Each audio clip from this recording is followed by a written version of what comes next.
He said, "Why didn't you go into business? Why did you choose medicine over that?" And I said, "Because I didn't want to sell. I just wanted to be a doctor. I didn't want to sell." And he said, "Don't you think that doctors are selling every day?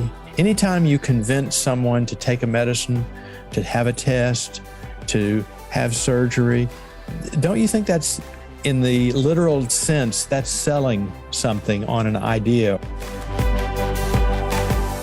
Welcome to the Smart Gets Paid podcast with me, Leah Neaderthal. I help women land higher paying clients in their independent consulting businesses, but I've never been a salesperson. My background is in corporate marketing, and when I started my first consulting business, I learned pretty quickly that it's about 1,000 times harder to sell your own stuff than it is to sell someone else's. So I taught myself how to do it, and I created the sales approach that I now share with my clients so they can feel more comfortable in the sales process, get more of the right clients, and get paid way more for every client contract. So whether your client contracts are $5,000, $100,000, or more, if you want to work with more of the clients you love, do more of the work you love, and get paid more than you ever thought you could, then you're in the right place. Let's do it together. Thanks for tuning in, and don't forget to rate, review, and share. Hey there, Leah here, and thanks for tuning in. I hope that wherever you're listening to this, wherever you are right now, that you're having a good week, making some good progress on your business, and taking some time for you. So if you've been listening to the podcast for a while, you know that sometimes the episodes are where you're listening in on my calls with my clients, where we're solving their business development challenges.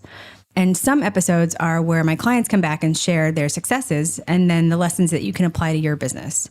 And then sometimes I have on people who I've learned a ton from and who have been important influences for me. And we talk about what I've learned from them that I've applied to my business and that I can share with my clients. For example, I had on Dr. Deborah Tannen, whose books and writings around sociolinguistics really helped me understand why selling felt so uncomfortable and how to fix it. That's episode 36. And I had on author Rachel Simmons, whose books about being raised as, quote, the good girl, helped me understand how our experiences as girls show up and then play out later in our businesses. That's episode 43. And so in this episode, I have a very special guest who influenced me and my business. He ran a successful small business, a medical practice, for 30 years. And he's someone who I learned so much from that I've brought into my business, and a lot of lessons that I also share with my clients. He also happens to be my dad, Bob Neaderthal. I actually recorded our conversation about a year ago, and I've just sat on it since then. And every time I've gone to edit it in the past year, I've gotten the same feeling. And I got to tell you, even though I've done episodes where I expose all my issues, right? I talk about my mistakes, etc. This episode feels particularly vulnerable. Like I feel particularly exposed. Even up to a few weeks ago when we were prepping the episode, I actually sent my team member a voice message where I wasn't even sure I was going to publish the episode or not. Here it is. Hey, so I'm working on a podcast episode, and sometimes the episodes are where I talk with people who have been like big influences on me. And I did an interview with my dad where I asked him a bunch of questions and I sort of shared with him, what I learned from him and running his business for 30 years. And I'm editing the episode now. It feels, here's the problem. The story I'm telling myself is that nobody else is going to want to hear this. It's not going to be interesting to anybody else because it's just a conversation with my dad and me. And,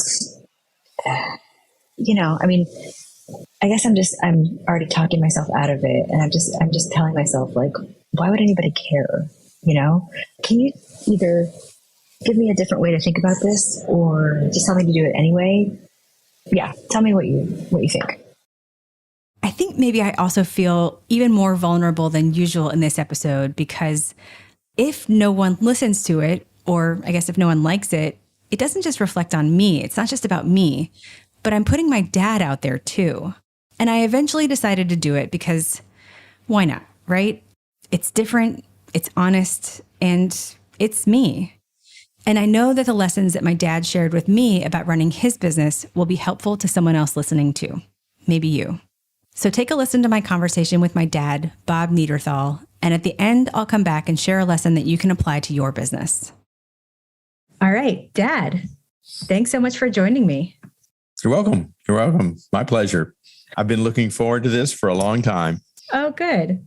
What do you want me to tell you about myself? I'll drive. Okay. Okay. Let's start with something really easy. What's your name? Bob Neaderthal. And usually we start these with a little bit of background, tell us about you. So how long have you been my dad? As long for your entire life, 40 something years. 42. 42 years. Okay. 42 years. I remember the day you were born. Do you really? No. Okay. So you were a doctor you ran your own practice for how long? 30 years. 30 years. I worked for some other doctors for a year or two, and then I struck out on my own. And how old were you then? About 33, 32, something like that. Yeah. But you had just been a doctor for like 2 years. I had done all my training and was finished with all my training, married your mother. And I was 30 at the time. Yeah. Okay. Wow. How did you know this was something you can do? Go out on your own, start your own practice? I don't know how I had the confidence to do that. I just knew that working for someone was not really what I wanted to do. Well, so did you ever think of your practice, or to what degree did you think of your practice as a business? Because the way I describe you, like when I sort of talk about you to my clients or, other colleagues or whatever, I say, my dad ran a small business for like 30 years and his service was like doctoring, right? He was a doctor, but it was a small business. Did you think of it like that? Yeah. From the time that I left that group, when I was on my own, I always thought of it as a business. People say, well, it's not really a business, it's a profession, but professions, have to live and have to survive and have to eat and have to live. And so, I always felt it was a business in that being a solo practitioner, I was not only in charge of taking care of people and their health, but also dealing with insurance, dealing with finances, paying rent, hiring and firing people. So I always thought of it as a business. And I grew up in a business. My father was in a small business that became a larger business, but the things that he taught me helped me accept the business part of it. A lot of doctors say, well, I'm a terrible businessman. And that's unfortunate. That's unfortunate. Yeah. It's like if you go into that with that mindset of I'm a terrible business person, terrible businessman or whatever, they will prove themselves truth telling. Yes. Right. And I hear a lot of that actually with my people, the women I work with who say, I'm just not a salesperson. I'm not good at the sales part or whatever. I mean, of course, I tell them that this can be learned. Anybody can learn it. You might not love it, but like you can be good at it, but you have to at some point believe, okay, and sort of surrender to the process, like this is necessary to run your business. Right. I had a very close friend who was also in solo practice, internist like myself, and he and I would cover on weekends. And he would often tell me that the frustrations of business, he said, I would always laugh when he said this, but he would say, I hate my job. And I would say, how can you say you hate your job? If you hate your job, it's your fault. You can change it. You can make it enjoyable. You can look for the enjoyable parts of it. And that's what I always did. And I think that's what anybody in business, there's some scut work and there's some glory. And you look at I've always been an optimist and thought of the glass as half full. So this succeeding in my practice was part of it. Yeah. I think people see the business part as separate from the job, right? Like your job being that you made people healthy and whatever, but like it's all part of the job. Right. If you're in private practice. Yeah. Well, what do you love most about running your practice? I think that is represented by the question often people have, which is when I retire, they say, what do you miss your practice? Do you miss being a doctor and practicing medicine? And my answer is that I miss the people that I interacted with, not just from their health standpoint, but from their family standpoint, from their lives. I often when I saw patients and were talking to them, not just about their health, but about other issues, or other parts of their life, I would often make notes in their record about that. And then, 3 months later, I'd walk in the room and see them again and say, how about that new grandchild? And they'd say, gosh, how do you remember all that? Well, I write it down. I don't remember all of it. I don't remember any of it, but I would look at that before I walked in the room, and they thought that I just remembered everything about them. Yeah, it was a lot of fun. It was a lot of fun. I enjoyed doing that, kind of growing up with people, and then seeing their children as they became. I didn't take care of children, but as their children became teenagers and wanted to see adult doctors, I would often see the generations of families. Yeah, that's nice. That's nice. Well, and I love that example, because something like that, writing down, okay, had a grandchild or some other milestone or whatever facts about them, takes no time and is totally, free and available to you. Just make notes, right? And it's something that means so much to them, right? And really changes the way they feel about you. I think people can, trust that you are a good doctor, right? You can help make them healthy or keep them healthy, but it's nice that they really like you. Right. And nowadays, this is all before computers. Nowadays, everything is on computer. You can easily save that kind of information. The problem nowadays is that doctors are, from the time of the beginning of the visit to the end of the visit, are staring at that screen. And I know a lot of my friends who are not doctors would tell me they would like to say to the doctor, "Hey, I'm over here. Right. I'm not right there. Look over here." Yeah. I mean, a lot has changed for sure. So you ran your practice for 30 years. There were likely some ups and some downs. What was the most difficult time in your business? Can you tell me about that? Oh, yeah. About 2/3 of the way through those 30 years was a time where many doctors sold their practice. I don't know if you remember this growing up, but I sold my practice to the hospital that I was using. And they bought up everybody I knew in their practice. And what they said was, you don't have to worry. You won't have to worry anymore about sending bills out and collecting and dealing with insurance companies. And what I found out was that was only part of the sentence. The full sentence is, you won't have to worry about any of those things, and neither will we. And so as soon as I sold the practice, I noticed that insurance claims weren't filed correctly. And so the hospital wasn't paid. They would make that from that mistake. Then they would turn around and send a bill to the patient. And the patient would call me and say, "You never sent me a bill for that. The insurance always covered it." And so it created such ill will that after a year, I took my practice back.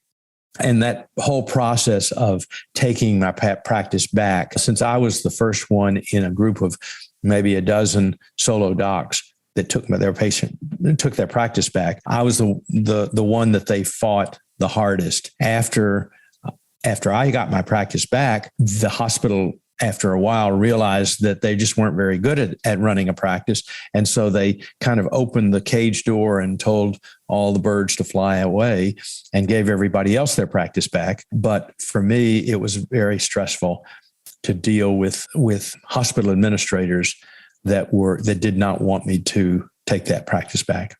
Yeah. Well, and it's funny. I'm glad you said more about that, because when you just sort of said, I took my practice back, I mean, I remember that there was a lot.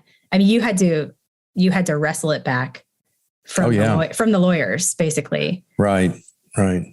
Yeah. It was not easy. And we went on a vacation during that time, and I was just miserable. I was depressed. I was apathetic. Didn't you get an ulcer? Yeah, right. I had a bleeding ulcer at that time. Oh yeah. It was, I remember just going into my bedroom and lying down and staring at the ceiling and just, doing nothing. It's depression. I was depressed. But then once I took it back, that all just went away. It was just a situational depression. Right. Well, and it shows, just how much stress can affect you. I mean, were you, because I was a kid right, for most of this time. But were you stressed out? Did you, from day to day, would you say that you operated under with a level of stress? Or, because I don't remember seeing that, but now as an adult, I know what it's like to run my own business. Right. And so talk to me about that. Yeah, I think I was always under a certain amount of stress. I joked that in the finance part of the practice that I would joke about this and say on the first of every month, I'm poor. Nothing had come in. I knew I had all these bills for rent and salaries and things like that. So I knew the expenses were there no matter what, but nothing had come in. And then insurance checks and other things would come in. But I used to use that expression that every first of the month, I am poor. Yeah, that's really stressful. That's stressful. Yeah. What do you remember about being a working parent, right? Like running your practice when Ariel and I were young? I always felt a certain amount of guilt that time away from you guys was and not just away from the house, but even when I was at the house, in my study doing, writing checks and doing the business part, I felt a little bit guilty that I was not able to spend as much time as I would like. Yeah. A few years ago, I remember you were telling me that you felt like, you missed a lot of things, games and practices and, whatever. Yeah. But do you remember what I said then? That you didn't feel like I did. Yeah. I don't remember that at all. Yeah. Yeah. Well, it's good that your memory is not so good. Mine is not so good either, but I do remember those things. And so there was a little regret in that. Yeah. Yeah. Well, so being over here on my side and watching the practice and, watching you running the business, I feel like I learned a whole lot. Can I share with you what I learned? Mm-hmm. Okay. This is like, I guess, telling the lead singer what songs you like of theirs, but I learned about boundaries from you. So I remember a few years, I remember at some point you stopped taking patients that smoked. Mm-hmm. Can you talk about that decision? Yeah. Initially, when I was taking care of patients early in my practice, it was a matter of identifying diseases and treating the diseases. But as my practice grew and I realized that so many diseases should not be treated at their end point, but should be prevented. Diabetes and its relation to obesity, emphysema and its relation to smoking, lung cancer and other cancers in relation to smoking.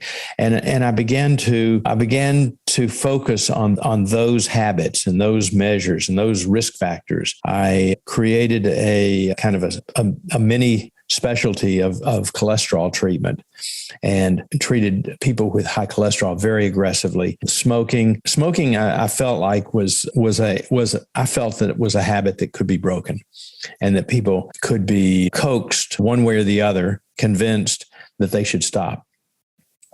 And about halfway into my practice, I even became very aggressive about that and directing people toward smoke cessation programs, reminding them over and over again, I guess nagging them when they came to the practice. They just want their prescription refilled. And I'm talking about smoking that they really enjoyed. So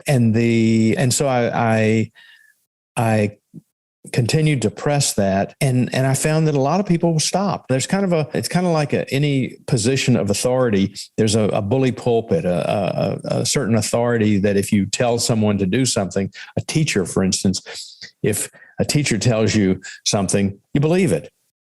And if a doctor says you've got to stop smoking rather than, it would be a good idea for you to stop. If you're very positive, very persistent, I found that a lot of my patients were stopping. And finally, toward the end of my practice, I gave people an ultimatum.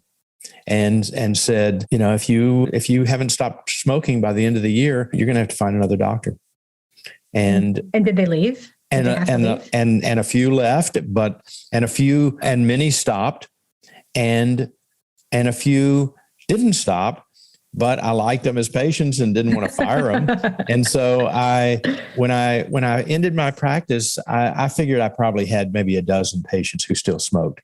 And that was about it out of dozens that smoked before. Then I tried that with obesity, and obesity is much harder than getting people to stop smoking. I was not very successful not as successful with that, but other habits as well. And by treating cholesterol so aggressively, I don't know. I thought I didn't have as many people with heart attacks and strokes as other people. It's hard to gauge whether you're successful when you're preventing something, because when you're successful, nothing happens. They don't have a heart attack. They don't have a stroke. Right. No. Well, I just thought it was so cool that when I think about, your ultimatums and your not taking on patients that smoked, looking at it through the lens of what I'm doing now, I mean, it was so cool to see that. And just this idea that you could make a decision like that. You don't have to take everybody who comes your way. It's not like anybody who walks through the door. You have more power than you think, not just because you want to, throw your power around, but because you really care about your clients and you want to work with the clients who, work with the patients that you can actually help. Exactly. Right. Yeah. And that's something that I have brought into my work. Right. And I share with my clients because they often feel like, they have to take anybody who comes their way, or they don't feel like they can establish or keep boundaries because the client has all the power or whatever. And so, I try to tell them, like, you are in charge. You are in charge of your business. And you can say, I only want to work with people with these things in place. Right. Or I work with a lot of people who do diversity, equity, and inclusion work, DEI work. And they say, I don't want to work with with clients that just want to check a box and say, like, we did the DEI workshop and we're done. Right. Yeah. But they're afraid of declining that work. Right. Because who knows what else is going to be out there. But I think, one of the things that we work on then is like, there is more out there. There are more of the people that you want, right? More of the clients that you want. So anyway, I thought that, that always really spoke to me that you had made that decision and stuck to it. I also remember seeing you in your practice with this like maniacal focus on efficiency. Can you speak to that and how you approach that aspect of your practice? One of the things, the business part is not only that a lot of doctors aren't very good at it, but they recognize they're not very good at it, and they really dislike it, rather than approaching it, dealing with it, and succeeding. We can get to this later, but when I got my MBA and I did a little bit of consulting for medical business, people would say, I hate the dealing with Medicare. They send you these things every few weeks, these newsletters, and I haven't read one in years. And the doctors that were saying this. These are doctors, right? Doctors in solo practice. Okay. So they don't have a business manager. They can't afford a business manager who does all that, reads all that, and then interprets it and does this for the whole group. It's just one doctor and usually a nurse and a receptionist. That's it. Okay. And early on, I began to realize that as much as Medicare sends a lot of information out, if you can identify very quickly what pertains to you and read it every day. In other words, read the rules and follow the rules. Okay, wait, can we just pause for a sec? Because I always cite that. My dad says that there are only 2 instructions for anything, 2 steps for anything. Read the rules and follow the rules. Right. And it's not that difficult, but it does take a little bit of thinking. How does this rule that I've just read, how does it pertain to me? How can I follow it? How do I deal with it? So what I would do is read these maybe a page of new Medicare rules and then kind of summarize it and keep a record of Medicare rules. So when you're talking about organization and efficiency, I would transfer information from one thing to something that pertains to me, that I can read, that I can refer to, that I know exactly where it is. Later, when I gave up my practice, I was retired for 1 year, and then I flunked retirement and began. Totally failed retirement. Yeah. And I'll tell you about that in a second. But I was working for a company that did prior authorization for imaging studies, for CT, MRI, PET scans. And when the cases were reviewed by the doctors, they would decide on if a case was going to be denied. They had thousands of denial rationales, and you would pick one denial rationale by number and put it in to the computer, and that would go out to the doctor, which would say, we can't approve this study because so-and-so. So this was you and the other, I remember this was like a lot of retired doctors, right? As the Right. people working at this company who would review the request, and then you would send it back to the doctor deny.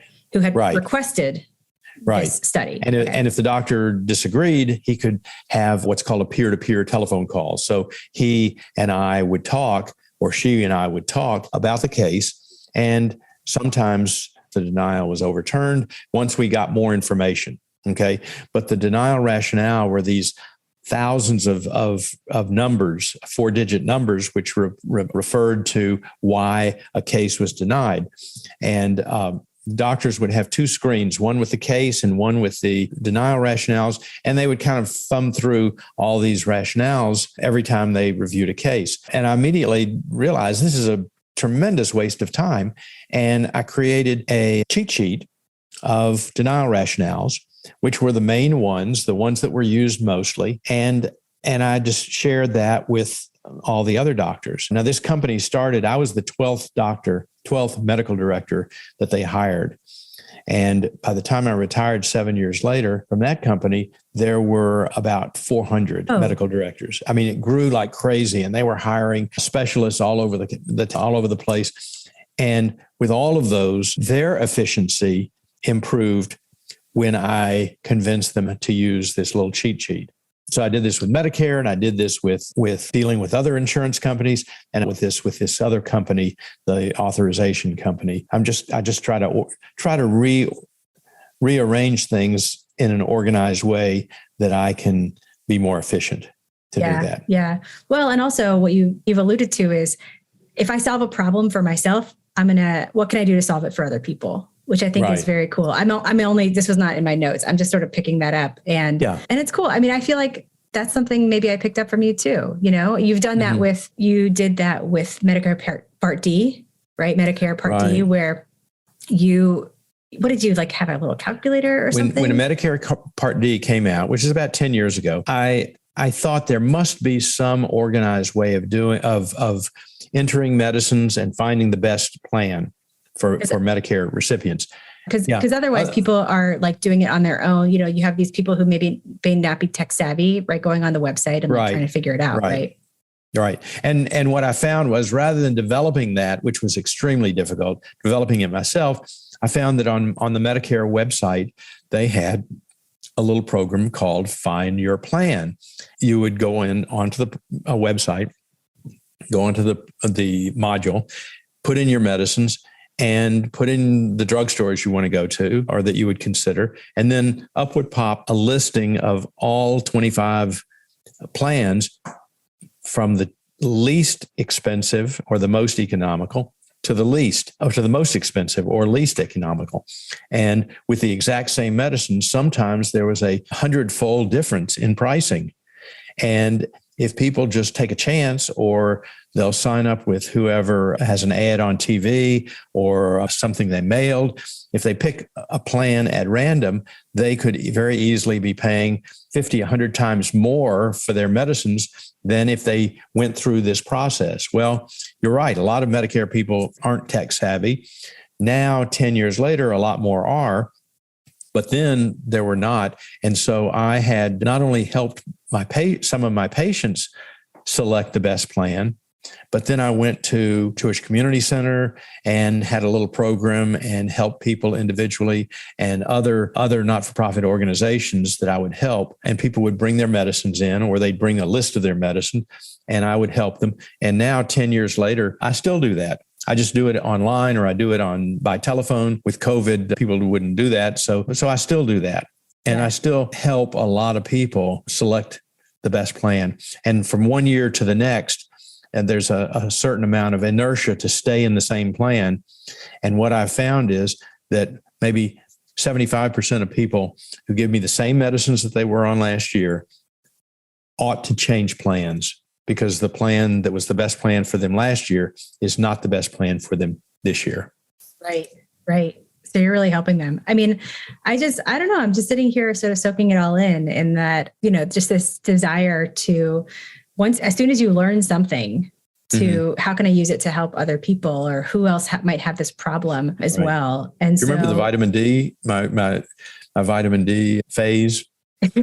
Yeah. What was that phase? I decided, I was doing some research in early, I guess, latter part of my practice on vitamin D. And I was convinced that it doesn't hurt and it can help a lot of people, and that there's a tremendous amount of vitamin D deficiency in Nashville. And so I began screening. When I do a physical exam, I'd screen people for vitamin D deficiency. And I found a huge number of people had vitamin D deficiency, and treating it is very simple and very inexpensive. And so rather than have all of them come back for an extra visit and have me talk to them about it, I would have classes.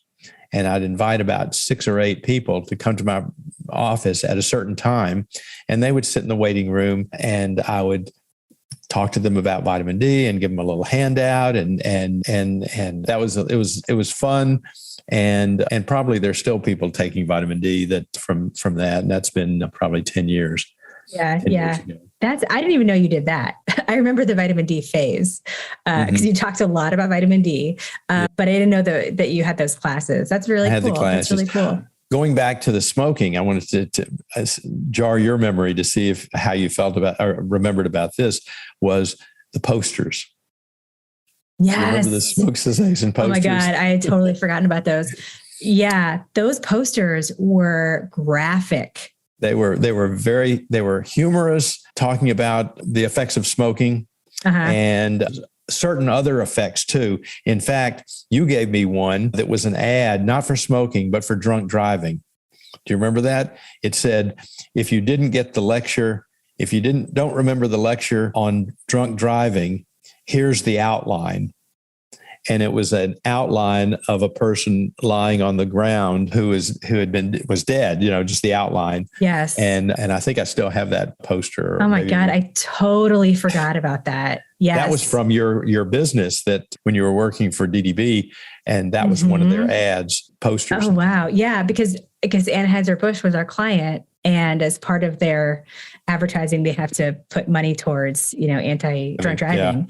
Yeah. Oh my God. I totally forgot about that. I was just thinking about the posters that were like so graphic. Like there was one poster, I think it was a woman smoking, and it said, if what happened on the inside also happened on the outside, would you still smoke? And it had this woman that looked like she was covered with basically like tar. It would, mixed with some sort of like other material. Oh, it was so gross. Yeah. Some of them were funny, and some of them were not so funny, but they were all very poignant about you wouldn't walk down the hallway going to an office, into an examining room in my office, without knowing where I stood about smoking. Right. It was very clear. It was very clear. Well, and it's really interesting because I just finished this book about influence, and not about like how to have more influence. It's kind of about, you have more influence. That's the title literally is, you have more influence than you think. There are ways that you might be influencing people that you don't even know. And one of the things is, we think of influence as like when you are trying to convince somebody, right? Kind of like when you were speaking to your patients who smoked, asking them or compelling them not to smoke. But there are probably a lot of people who walk down that hallway who didn't smoke, or maybe used to smoke, or have a relative who smokes or whatever. And they saw that too, right? They picked up on those things too. And we'll never quite know what the influence was of those posters on other people that you just by accident, right? Just sort of by picking it up. So but it was very, very clear where you stood on smoking. Well, and just going back to this whole, like taking what you know and sharing it with other people, I think about back to the chain link. Remember that cycling website that I started? Mm-hmm. Yeah. Yeah.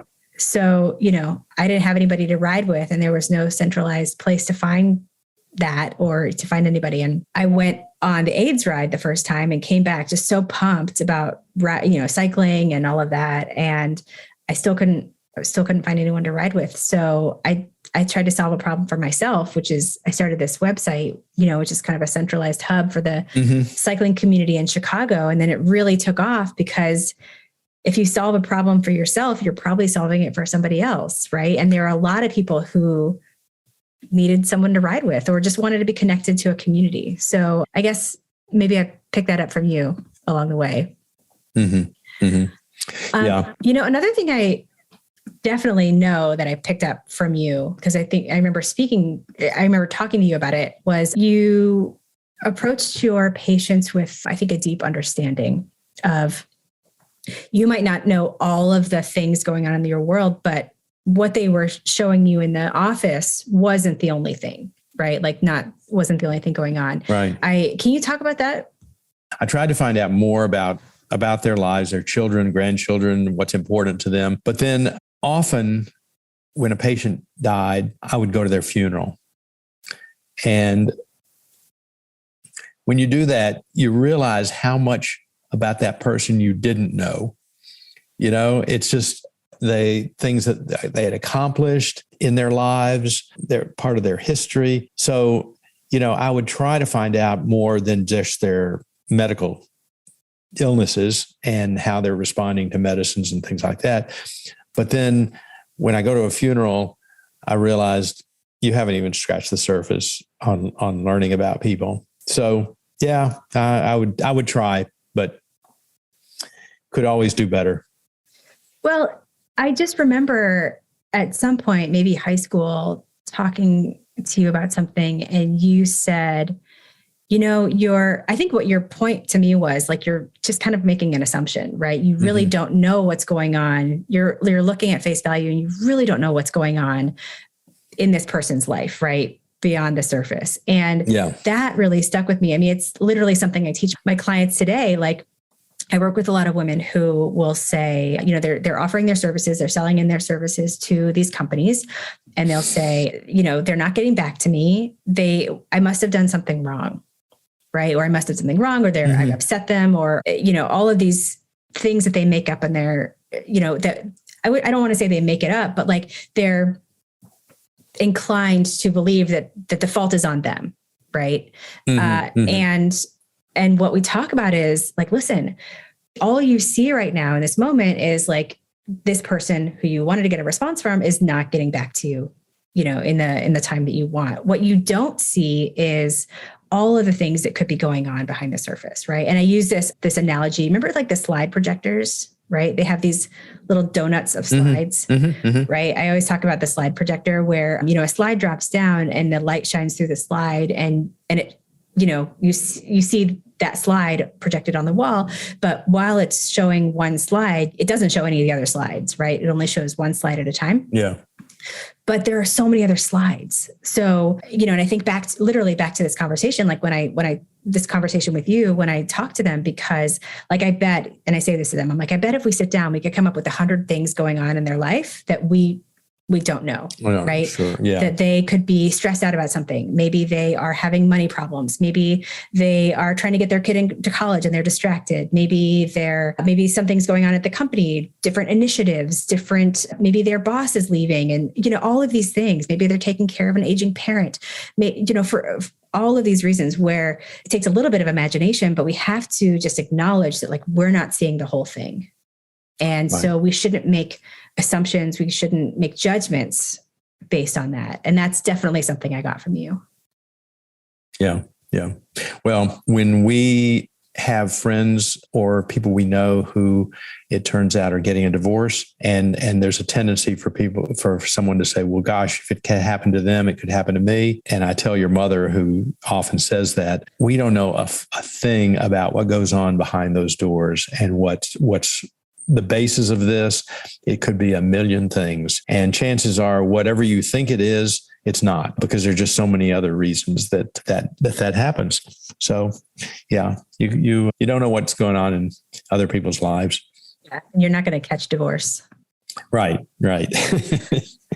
Yeah. Another thing that I always marveled at is that you had the same employees with you forever. I mean, Margie and Octavia were part of our family. A lot of the women that I work with are either hiring their first employees or first team members, contractors, what have you, or building a small team. And can you talk about, having employees and what advice you would give? Yeah. In fact, a few days ago was my birthday, and Margie, who was my receptionist up until 10 years ago, called me to wish me happy birthday. Her daughter has the same birthday as mine, Abby, and I usually email a happy birthday to Abby, who doesn't even know me. Yeah, she was like family, really. She was. Octavia too. I mean, I just feel like they were part of our family. One thing we when we were talking about Abby, whose birthday is the same day as mine, who is now married and lives in Memphis, she reminded me, as she often does, Margie, that when she was in labor, that I left the office at the end of the day and went over to the hospital and got her to sign a deposit slip or something. And the doctor who was there said, "Who is this guy? What is he doing in the delivery room?" But so we laughed. Oh, Dad, you didn't.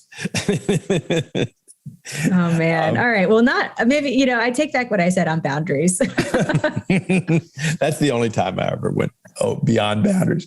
But yeah, Margie was with me for about 15 of those years, or maybe more. Octavia was for even longer. And I think I don't know that it was the pay that kept them there.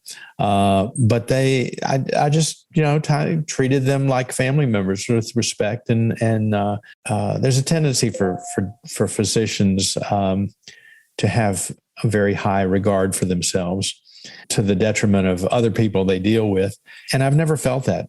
I've always felt that, I'm working and they're working, and we're all on the same team and working on things. When I was consulting with other physicians after I had gotten my MBA in healthcare, was that how expensive that is to turn over staff, not only in terms of having people who are inexperienced doing jobs that they're still in their learning curve, but in terms of mistakes that are made. People who are brand new make more mistakes.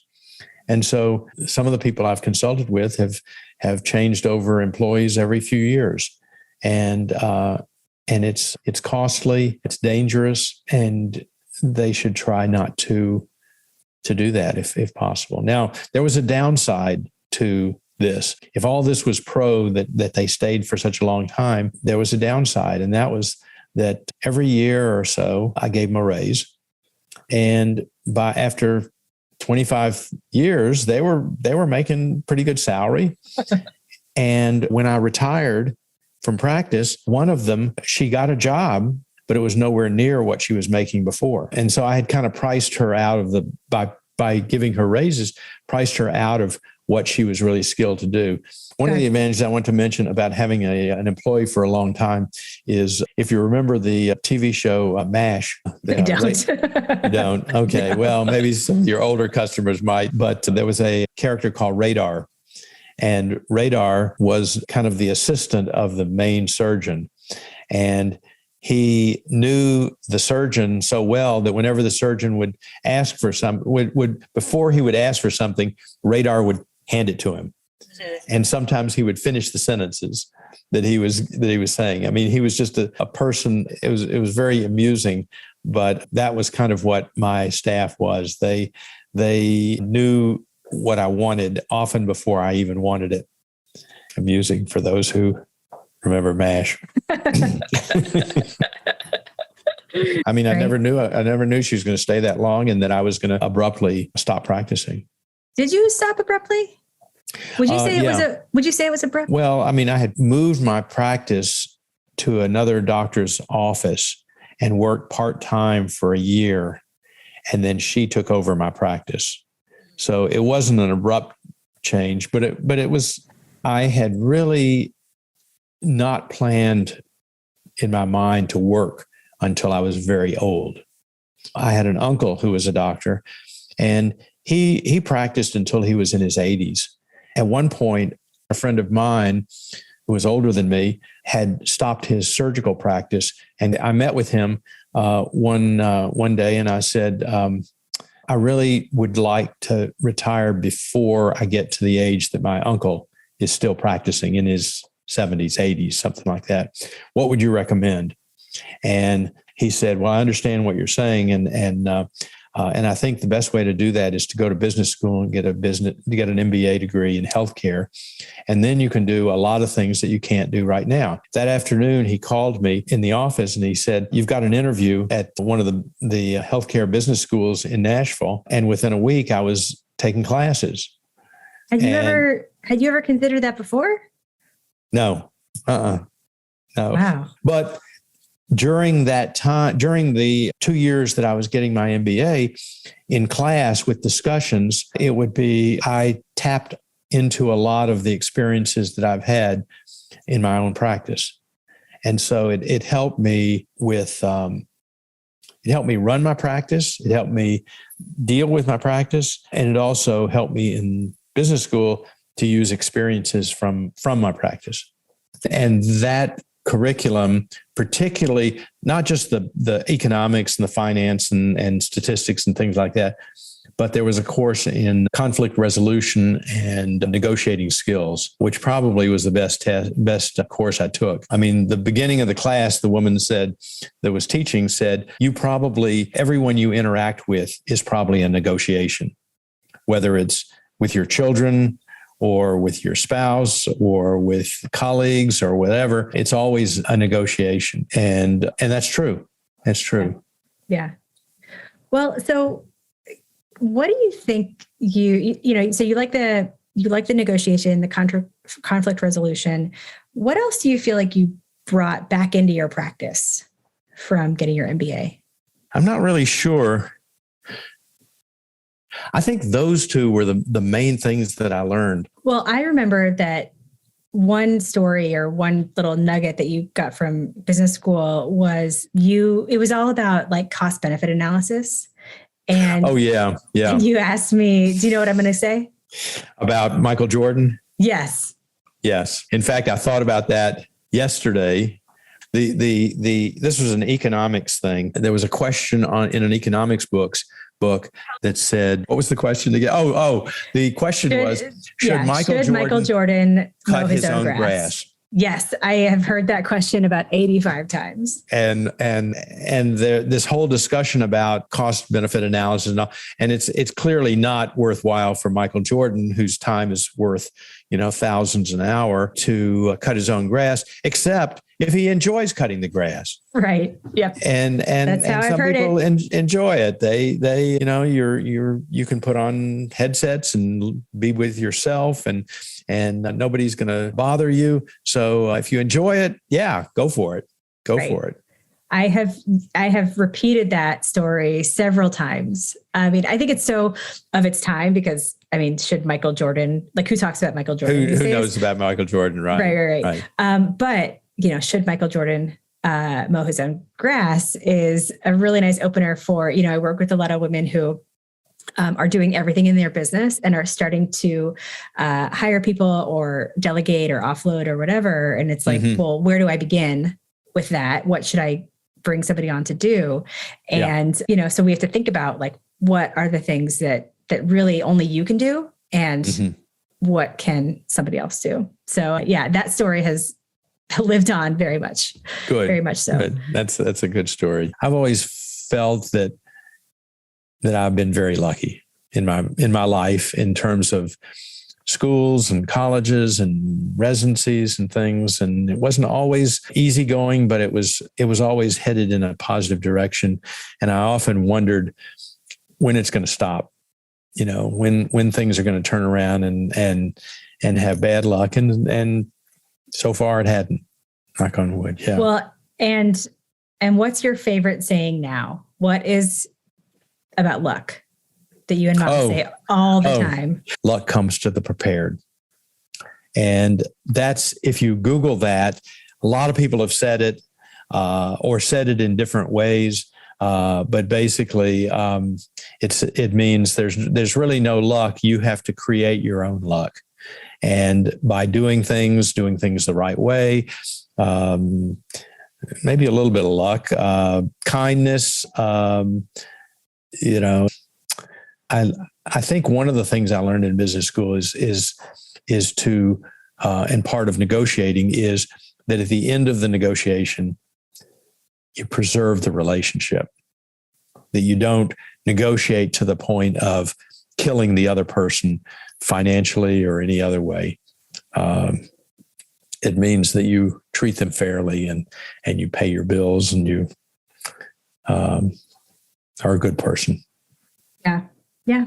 I mean, that's important in any good negotiation. Both sides, you have the right to negotiate. And I say this to my clients, you have the right to negotiate for something that's advantageous for your business.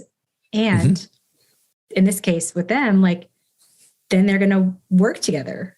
Right. So you have to always be thinking about the relationship, but not to sacrifice something that's also going to be good for you and your business. Yeah. Well, so I want to go back to our family's history because I think we're kind of unique. There's a really strong entrepreneurial history in our family. Your grandfather started Goldner Associates, which at least as the story has been told to me, started as jewelry, then metals and pins and, swimming meet metals and stuff like that. And it evolved to advertising specialty, which is where it still is today. My grandfather had a jewelry store and then opened a second jewelry store. And around the time that my mother and my father married, my grandfather, this is my mother's father, brought my father into the business. So he began running the jewelry stores. And then my grandfather had a heart attack and died. But the jewelry business, there wasn't a lot of future in that part of the jewelry business. There are still jewelry stores now that are thriving and doing well, but many of them disappeared. And I kind of think of something that they alluded to in business school, talking about buggy whips, how there were companies making buggy whips in the early 1900s, and those that decided to start making internal combustion engines instead of buggy whips are still around.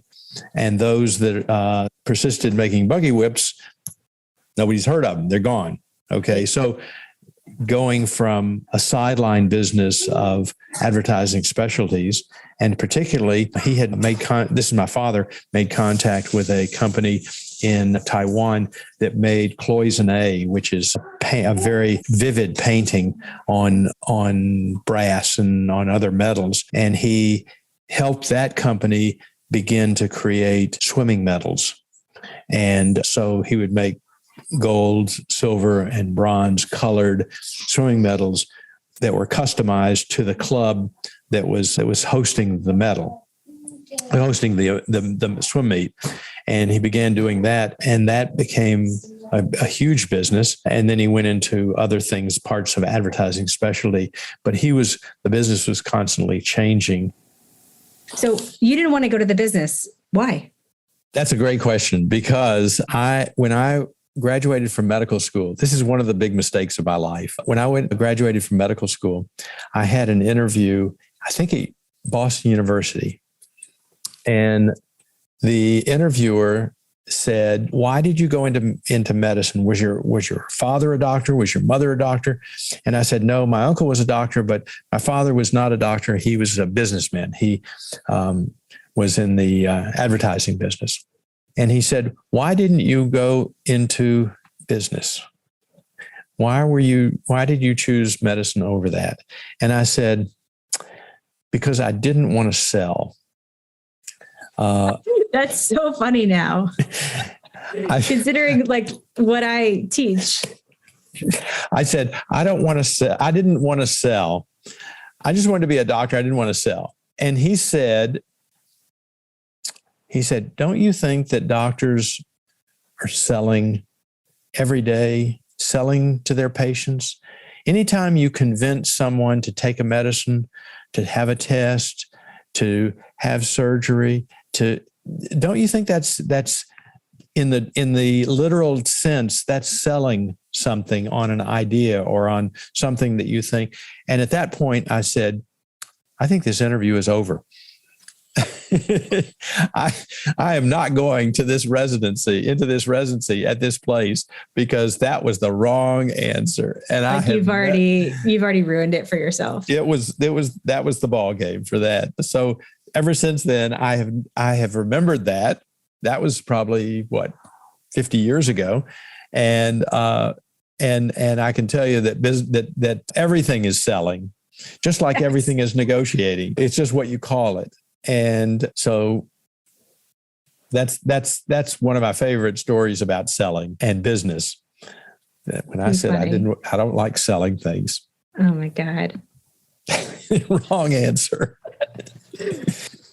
Well, so you were around the business, maybe not in the business, but around the business. And, and I remember going to the showroom. And Pops were in the business, and Mia worked in the business until, she would go and open the mail and, deposit the checks till up until the end. Yeah. And so is there anything that you feel like you picked up along the way that informed how you ran your practice, or, you can just sort of look back and say, I learned this from my parents running the business?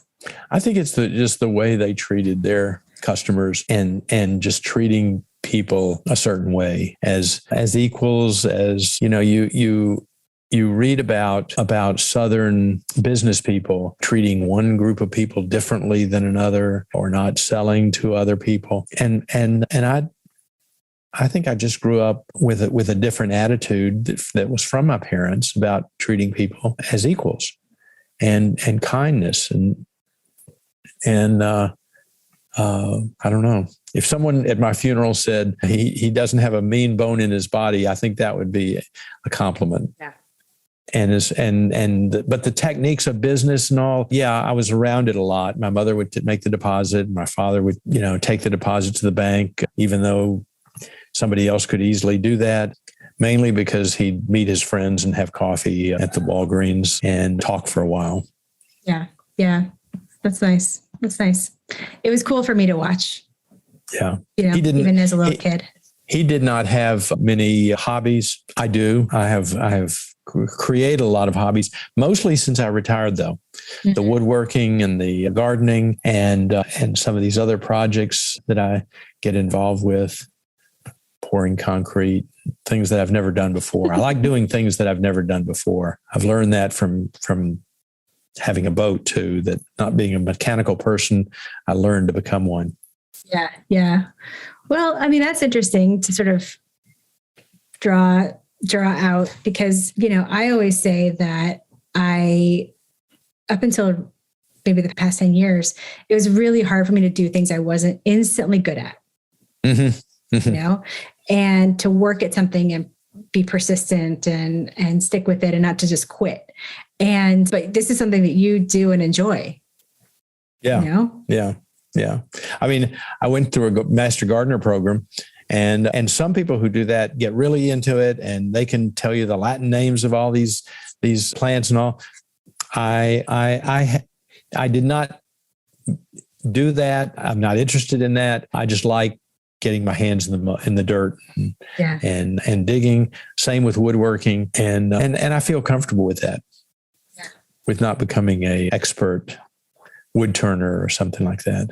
Yeah. All right. What do you hope that Ariel and I have learned from you? When I asked you this question just 10 seconds ago, you started laughing. What was that about? I'm not sure.